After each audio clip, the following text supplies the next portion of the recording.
चलो भाई, देखो अब मैं क्या करता हूँ। और अखिलेश बाबू तो कह रहे हैं कि आपने अंग्रेजों से सीखा है डिवाइड एंड रूल।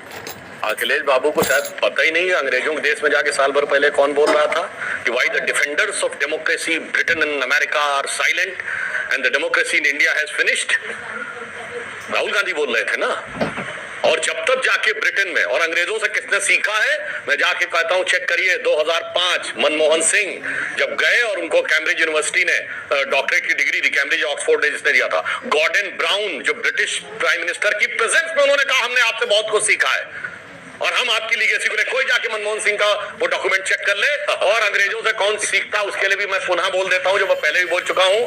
16 मई 2014 को मोदी जी के नेतृत्व में हमें क्लियर मेजॉरिटी मिली थी। 18 मई 2014 को लंदन के अखबार द संडे गार्डियन ने अपने एडिटोरियल में लिखा है कि this day 16th of May 2014 should be considered India second trip with destiny because अभी तक जो देश जो जन शासन कर रहे थे वो ब्रिटिश कॉलोनियल लीगेसी के माइंडसेट वाले थे, उनके ऊपर इंपैक्ट था। पहली बार एक ऐसे दल का शासन आया जिसमें कोई जानते उसने क्या वर्ड लिखा है, this day 16th of May 2014 should be remembered in Indian history on which the Britishers finally left India. ये किसने लिखा है? वहां के अखबार ने। और आज इसलिए मैं कह रहा हूं और फिर मैं ये भी कहना चाहता हूं, जातिगत जनगणना किसने रोकी थी? 1951 में नेहरू जी की सरकार ने, और नेहरू सरकार ने नहीं रोकी थी, संविधान सभा ने रोकी थी, क्योंकि सरकार 52 में चुनाव के बाद बनी है, जिसमें सारे लोग, लोहिया जी, जयप्रकाश जी, सारे के सारे लोग शामिल थे। और उन्होंने ये कहा था कि हम इसलिए नहीं करेंगे क्योंकि ये डिवाइड एंड रूल था। चलो कोई बात नहीं, आज आपका मन है तो बदल दो। और अंत में कहूंगा, जब लड़ाई होती है तो क्या कहा जाता? साम दाम दंड भेद। आखिरी होता जब कोई ना चले तो भेद। और अब ये भेद का जो चाल चली जा रही है, ये क्यों चली जा रही है? क्योंकि 2021 में पूरी दुनिया की यूनिवर्सिटीज में अमेरिका में कॉन्फ्रेंस हुई डिसमेंटलिंग ग्लोबल हिंदुत्व। 2021 में मैं फिर बोल रहा हूं, हेनरी लूसी फाउंडेशन के क्रिस्टोफर शेरवट ने बाकायदा ये कहा कि कई लाख डॉलर के सपोर्ट से, मतलब प्रोजेक्ट के लिए अलॉटेड था फंड, वो क्या था कि हिंदू मेजॉरिटिज्म को कैसे कंट्रोल करना। उन्होंने कहा कास्ट सेंसस का प्रोजेक्ट लेना। 2021 से पहले कोई इनका स्टेटमेंट दिखा दीजिए राहुल गांधी जी का जातिगत। हेलो दोस्तों, नमस्कार। आज के अगर टॉपिक की बात किया जाए तो आज का टॉपिक ये है कि योगी आदित्यनाथ जी के तरफ से एक बयान आया है जिसका नाम है बटोगे तो कटोगे। ये बीजेपी के समझ लीजिए एक तरफ से एक नारा है। इस नारा के कारण की वजह से आज देखेंगे कि जितने इनोदर पार्टियां हैं, सभी पार्टियों के बीच में एक भगदड़ सी स्थिति बन गई है, क्योंकि बीजेपी की तरफ से एक नया, समझ लीजिए एक नया नारा लॉन्च हुआ है और इसी मुद्दे पर आज डिबेट होने वाला है। तो इस डिबेट की अगर हम बात कर ले तो इधर सुधांशु त्रिवेदी जी उपस्थित हैं, साथ में अनुराग भदौरिया इस उपस्थित है, कांग्रेस पार्टी के प्रवक्ता उपस्थित है और सीपीएम पार्टी के प्रवक्ता उपस्थित है। ये सभी पार्टियों के बीच में अच्छा खासा डिबेट होगा और मज़ेदार डिबेट होगा। किस तरह से इस डिबेट में सुधांशु त्रिवेदी जी ने सभी को बोलती बंद कर दी और साथ में जो बटोगे तो कटोगे इस बयान का क्या उपलक्ष्य है, क्या कारण है देने का, ये भी अच्छी तरह से इस पार्ट का लेसन अच्छी तरह से पढ़ा दिया। तो कंटिन्यू बने रहिएगा। अगर नए हो गए तो प्लीज इस चैनल को सब्सक्राइब कर लीजिएगा। चलिए आगे बढ़ता और बेल घंटी बजाना मत भूलिएगा। बटोगे तो कटोगे का मतलब क्या है? जरा हम लोग को मतलब समझाइए, पहले समझिए। बटने से कटने का मतलब यहाँ पे चुनाव होता तो कुछ नहीं था। हाँ। जहां पर देश में हिंदू कमजोर पड़ गया वो हिस्सा देश से कट गया। और मैं उदाहरण देना चाहता हूं, जो लोग कहते हैं ना पढ़ाई पे, लिखाई पे, मुद्दे की बात पे, विकास पे ध्यान दो, तो मैं उनसे कहना चाहता हूं श्रीनगर में सबसे पढ़ी लिखी कम्युनिटी, सबसे डेवलपमेंट ओरिएंटेड कम्युनिटी, सबसे बिजनेस वाली कम्युनिटी, कश्मीरी पंडित थे 6 महीने में साफ हो गए।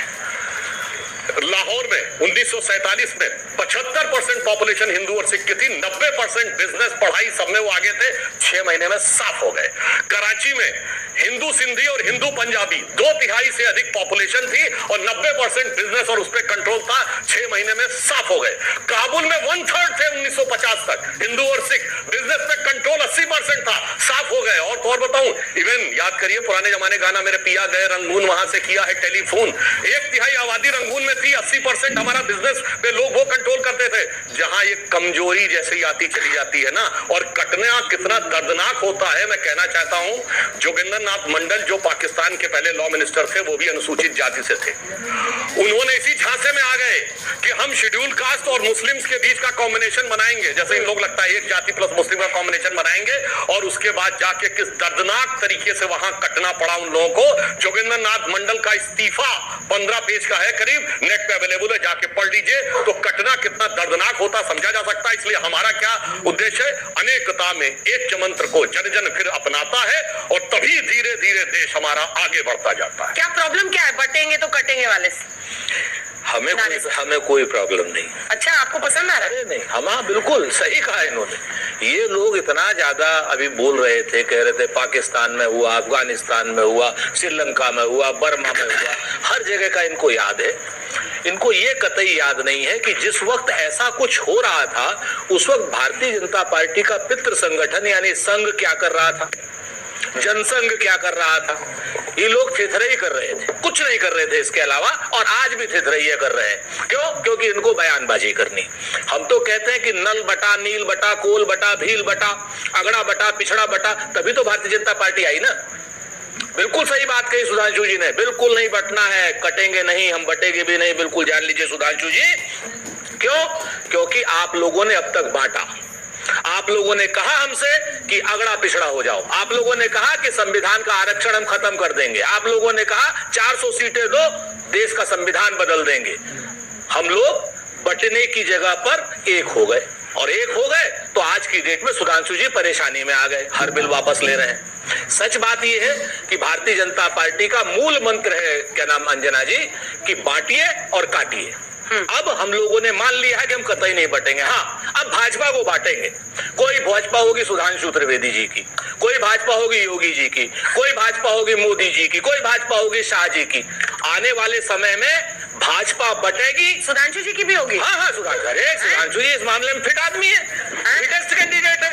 ये संस्कृत भी अंग्रेजी में बोलते हैं, तो इतना बढ़िया संस्कृत अंग्रेजी में बोलते हैं। और आप आएंगे, पता जानते क्या करते हैं, प्रशंसा कर रहे हैं, क्या कर रहे हैं? प्रशंसा कर रहे हैं। हाँ। आपको जो समझ लें, हाँ बिल्कुल प्रशंसा कर रहे हैं। हमारे भाई हैं, लखनऊ के हैं, हाँ। ये अपनी जगह पर, हम बिल्कुल नहीं इस बात में। हाँ, ये बोलेंगे 16 जून, 15 जून, 14 जून ब्रिटिश के अखबार ने कहा कि अब इंडिया का एक्चुअल में आया। अरे भाई, उसी ब्रिटिश के अखबार ने मोदी जी के बारे में जब उल्टी सीधी बातें लिखी थी, तब आज की डेट में कनाडा में क्या हमारी हो रही है, अमेरिका में क्या हो रही है। अब आज की डेट में तो 10 साल से आपकी सरकार है, आपके नेता कहते हैं कि अगड़ों को पिछड़ों से काट दो, आपके नेता कहते हैं हिंदू को मुसलमान के साथ बांट दो, आपके नेता कहते हैं कि दलित को अति दलित और पिछड़ा दलित टाइप में कर दो। तो ये लोग जितनी बातें कर रहे हैं, आज की जनता सब समझ रही है। हमारा नल नील कोल भील सारे अगड़े पिछड़े सब समझ रहे हैं, हिंदू मुसलमान सब समझ रहे हैं। छोटा सा जवाब, एक सेकंड। क्या ये नारा जातिवाद की पॉलिटिक्स का आरोप जो आप विपक्ष पर लगाते हैं उसके खिलाफ नहीं है? क्या ये बटोगे तो हम हारेंगे वाली पॉलिसी नहीं है? बिल्कुल, इन्होंने जो बात कही है, पर उसके मर्म को समझने की जरूरत है। कौन नहीं बट रहा है, ये बताइए। सबसे बड़ी जीत हरियाणा में कहाँ हासिल की है? ममन खां, फिरोजपुर आगे 98,000। सुनिए, जहां पर मुस्लिम 80% हम 98,000 से जीते हैं। लोकसभा में सबसे बड़ी जीत कहां हासिल की है? असम की धुबरी सीट से कांग्रेस के रकीबुल हसन 10,25,000 से जीते हैं। 3 गुनी बड़ी जीत राहुल गांधी से हासिल की है। जाके चेक करिए, धुबरी में 90% मुस्लिम है। तो जो नहीं बट रहा है, एक को तो नहीं बांटना है। अभी बताइए, हिजबुल्लाह को लेकर प्रदर्शन हुआ, किसी ने विरोध किया? अगर यही बात हो जाए, बांग्लादेश पे क्यों बोलते हो? मगर हमास के लिए बोलो, हिजबुल्लाह के लिए बोलो। फिलिस्तीन के पक्ष में कांग्रेस वर्किंग कमेटी का प्रस्ताव है। इन्होंने भी कनाडा का नाम लिया। कनाडा वालों ने इंदिरा जी के बारे में उनका असैसिनेशन करते हुए झांकी प्रस्तुत की थी। कोई इन्होंने आलोचना का एक प्रस्ताव पारित किया। या तो आपने विदेश नीति सरकार काम, तो फिलिस्तीन पे क्यों बोले थे, फिर हमास पे क्यों बोले थे? इनका मतलब बहुत साफ है, 20% सहेज के रखना है, 80% बिखेर के रखना। लेकिन इसमें क्या कंफ्यूजन क्या आपको पता नहीं है कि मुस्लिम वोट आपको नहीं जाता है, उस तरफ जाता है? 2024 जो आप बार बार डुबरी की सीट की बात करें या नूह की सीट की, 92% ये CSDS का डेटा है। मुस्लिम वोट 92% जाता है इंडिया गठबंधन को, आपको मिलता है 2%। खामियाजा भुगतते हैं। अंजना जी, यही पे आप बात समझिए, इंडिया गठबंधन को नहीं। डुबरी पे कौन जीतता था पहले? AIUDF के बदरुद्दीन अजमल, वो साफ हो गए, कांग्रेस जीत गई।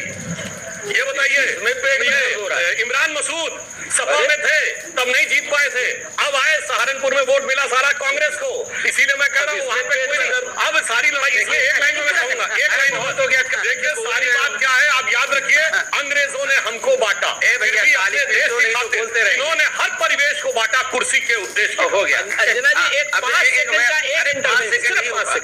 सिर्फ 5 सेकंड में 50 नहीं, कुछ नहीं, सिर्फ 5 सेकंड का। इन्होंने कहा कि हमास पर हम लोगों ने जो है वो किया, फिलिस्तीन पे कहा, नहीं सुना अभी हमास पे कहा था, फिलिस्तीन मैंने कहा, इन्होंने करेक्ट कर लिया। और फिलिस्तीन में भारत की सरकार का, सुनिए सुधांशु मिश्रा जी, हमारे ध्यान से सुनिए, राज्यसभा के मेंबर हैं, अगर सरकार की जगह बच्चों को मिसलीड करेंगे तो नहीं चल पाएगा।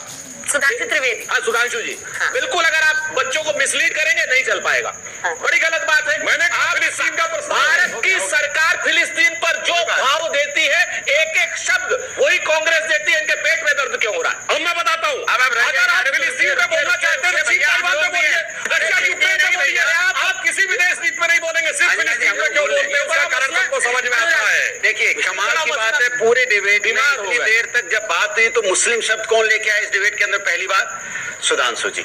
80-20 की बात किसने की सबसे पहली बार? अभी तुरंत जब डिबेट 80-20 की किसने बात की? सुधांशु जी ने। ये वो लोग हैं जो समाज के अंदर बांट के राजनीति करना चाहते हैं, हमें आपको बांटना चाहते हैं। किस बात के लिए? सिर्फ सत्ता पाने के लिए। सत्ता मिल जाए इसलिए आपको हिंदू, मुस्लिम, सिख, ईसाई, अगड़ा पिछड़ा सब में बांट दोगे, बटोगे तो कटोगे। ये कोई भाषा होती है क्या? ये भाषा है क्या? अपने घर में आप बोलोगे अपने बच्चों के साथ बटोगे तो कटोगे? नहीं बोल सकते आप, नहीं बोल सकते आप, तो यह समझाया जाता है, नहीं बोल सकते आप, बटोगे तो कटोगे, लड़ोगे तो मारे जाओगे। आप पेट में दर्द होने लगा, क्यों पकड़े गए? अरे यही तो कहा जाता है, परेशान हो गए। आप रुक जाइए, रुक जाइए, रुक जाइए। अनेकता में एकता हमारा देश हमेशा से बोला जा रहा है। विभिन्न भाषाओं का देश है, विभिन्न वेशभूषाओं का देश है, विभिन्न धर्मों का, विभिन्न जातियों का देश है, फिर भी हम सब एक रहते हैं। इसलिए हमेशा हम लोग कहते हैं ना, भाषा अनेक लेकिन भाव अनेक, भाव एक। यहाँ पे राज्य अनेक, राष्ट्र एक, बोली अनेक, स्वर एक, रंग अनेक, तिरंगा एक, समाज अनेक, भारत एक, और रिवाज अनेक, संस्कार एक, चेहरा अनेक, मुस्कान एक। हम मुस्कान लाना चाहते हैं, सब पे एक सी मुस्कान होनी चाहिए, कोई नीचा नहीं, अगड़ा नहीं, पिछड़ा नहीं, कोई किसी का भेदभाव नहीं, हमारी मुस्कान होनी चाहिए। ये मुस्कान छीन लेना चाहते हैं। ये मुस्कान किससे छीन लेना चाहते हैं? इनकी भाषा शैली देखिए, मंच में खड़े होंगे तो क्या बात करेंगे? कई बच्चों के बारे में नहीं बोलेंगे, किसानों के बारे में नहीं बोलेंगे, महिलाओं के बारे में नहीं बोलेंगे, बटोगे तो कटोगे, ठोक देंगे। ये भाषा शैली है। एक नेता ऐसी भाषा के इस्तेमाल करेगा तो समाज में क्या मैसेज जाएगा?